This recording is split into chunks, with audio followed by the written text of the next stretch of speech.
So what you can also do inside of Evernote is you can insert out files directly from your Google Drive. So to do that, you need to click on the Insert button right here, and then you need to click on Google Drive right here. Once you do that, what happens is that it'll prompt you to sign in onto your Google account, which you can see right here. So you can go around and click on next right here, just like this. So once you go around and do that, what happens is that Google Drive will ask you if you want to allow Evernote to see, edit, create, and delete all of your Google Drive files.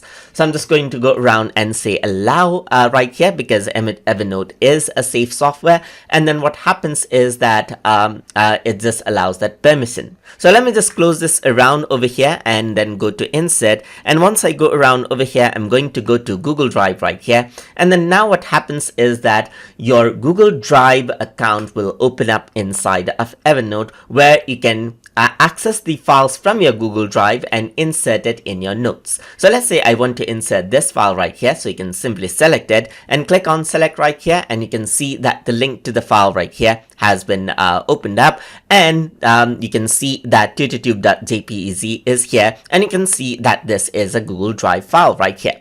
So you can go around and convert this into a link over here, just like this as well, so that it opens up in a link. Or you can go around over here and then you can see that you can adjust this out as well. So you can see that this is what you have right here.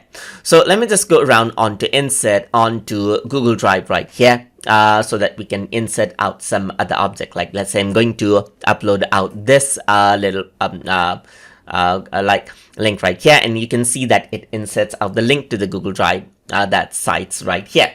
So that is how you can go around and then insert out Google Drive files directly inside of notes inside of Evernote. So I hope you guys learned something as always. And as always, please like, comment, share, and subscribe.